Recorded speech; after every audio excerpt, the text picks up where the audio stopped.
సిద్ధు జొన్నలగడ్డ అనగానే ముందుగా గుర్తొచ్చే సినిమా డీజే టిల్లు. ఆ ఒక్క సినిమాతో మనోడు ఓవర్ నైట్ స్టార్ అయిపోయాడు. ఆ తర్వాత టిల్లు స్క్వేర్ కూడా సంచలనం సృష్టించింది. 100 కోట్లకు పైగా గ్రాస్ వసూలు చేసింది. ఈ రెండు చిత్రాలలో సిద్ధు పోషించిన టిల్లు పాత్ర యూత్ కు బాగా కనెక్ట్ అయింది. ఆ పర్ఫెక్ట్ కామిక్ టైమింగ్, తెలంగాణ యాస, ఆ చిలిపి అన్ని కలిపి సిద్ధు స్టార్ బాయ్ ఇమేజ్ ని తీసుకొచ్చాయి. అంతేకాదు క్రౌడ్ పుల్లింగ్ పవర్ ని తెచ్చిపెట్టింది. అతని అసలు పేరు మర్చిపోయేంతలా డీజే టిల్లు అనే బ్రాండ్ అయ్యాడు. అయితే ఈ బలమైన ఇమేజ్ ఇతడి కెరీర్ కు శాపంగా మారుతుంది. ఇప్పుడు టిల్లు పాత్ర నుంచి బయటపడి వేరే కొత్త తరహా పాత్రలు చేస్తున్నప్పుడు మాత్రం అంచనాలు అందుకోలేకపోతున్నాడు సిద్ధు జొన్నలగడ్డ. ఇది ఒక నటుడికి వరంతో పాటు శాపంగా మారే అవకాశం ఉంది. ఎందుకంటే ప్రేక్షకులు అతనిని మళ్ళీ ఆ టిల్లు తరహాలోనే చూడాలని కోరుకుంటున్నారు. జాక్ సినిమా డిజాస్టర్ కావడానికి గల కారణాల్లో టిల్లు ఇమేజ్ ఒకటి.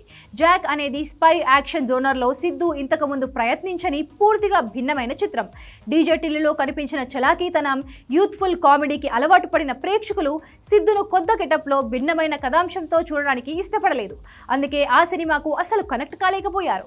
ఈ మేక్ ఓవర్ యాక్సెప్ట్ చేయలేకపోతున్నారు ఫ్యాన్స్. దీనికి తోడు సినిమా కంటెంట్ కూడా అంచనాలను అందుకోలేకపోవడంతో టిల్లు క్రేజ్ ఉన్నప్పటికీ ఆ సినిమా బాక్స్ ఆఫీస్ వద్ద నిలబడలేకపోయింది.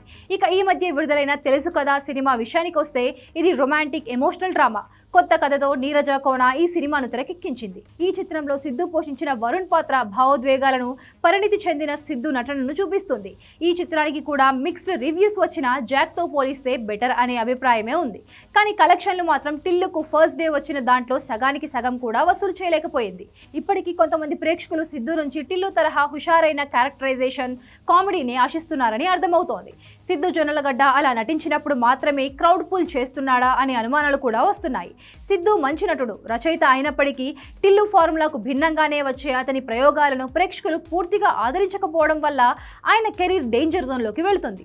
మొత్తంగా చూస్తే డీజే టిల్లు అందించిన బ్రాండ్ ఇమేజ్ సిద్ధు జొన్నలగడ్డకు భారీ ఓపెనింగ్స్, యూత్ ఆడియన్స్ ను తెచ్చిపెడుతున్న అదే సమయంలో అతని ఇతర చిత్రాలపై అంచనాల ప్రెజర్ పెంచుతోంది. టిల్లు పాత్రలో ఉండే ఫన్, ఫ్రీడమ్ మిగిలిన పాత్రలలో అతనికి దొరకడం లేదు.